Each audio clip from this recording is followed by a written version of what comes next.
The ability to regenerate a decapitated head and turn it into a 15-meter flesh mech. Is it a magical power, or is it just stage 10 cancer? In the show Attack on Titan, the Titan Shifters have the ability to shift into Titans and regenerate, even after getting decapitated. Now, I've been studying biology in university for the past 3 years, and watching the show made me wonder, could Titan Shifters actually exist in the real world? To answer that, we first need to understand their first power, regeneration, and the difference between biological repair and true regeneration. When humans get injured, we don't regenerate, we repair. Our bodies cannot perfectly rebuild the lost tissue, which is why we get scars. We go through 4 stages of repair: hemostasis, block the injury to stop bleeding; inflammation, kill the bacteria that got inside; proliferation, patch the hole with collagen; and remodeling, make the scar stronger. The goal of repair is to just block the hole, so we won't die. But true regeneration is completely different. While repair plugs the hole, regeneration builds a brand new dam. Take the axolotl for an example. It seals the wound, creates a ton of stem cells, which can then create the new limb from scratch. But here's the catch: it can take months to regrow an entire limb from zero. But in the show, maybe the humans regenerate slowly, but the Titans, they can create tons of cellular mass in seconds. This explosive cell growth isn't regeneration. It's more similar to cancer.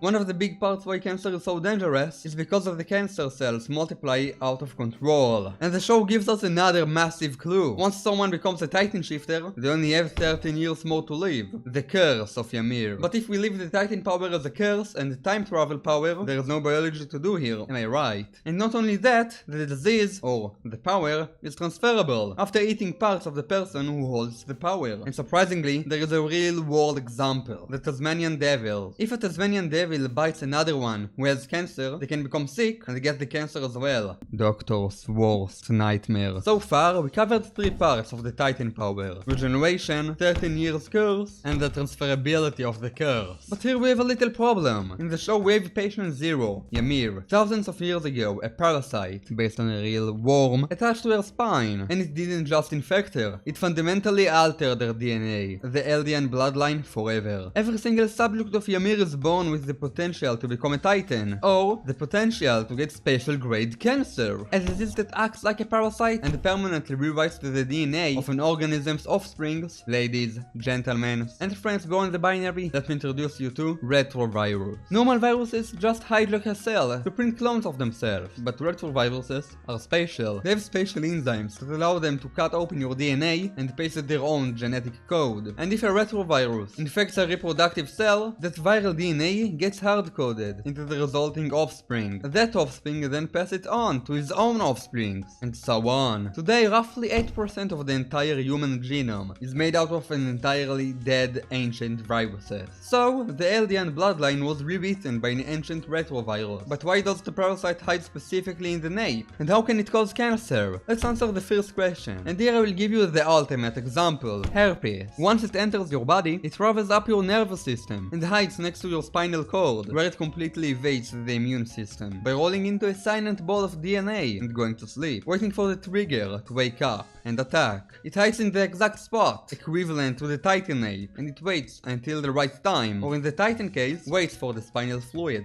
And now we can answer the second question: can a virus cause cancer? And answer surprise: yes! If a virus accidentally pastes itself directly in the wrong place, or in our case, the right place, next to the human genes that controls cell growth, it can turn the growth genes on into a permanent overdrive. And finally, we have the biological reality behind the Titans. Every subject of Ymir carries an ancient retrovirus that has become part of their DNA. The moment the spinal fluid enters their body, the virus wakes up, and the cancer is let loose. But hey, that's just a theory. A biology Attack on Titan theory. Thank you for watching.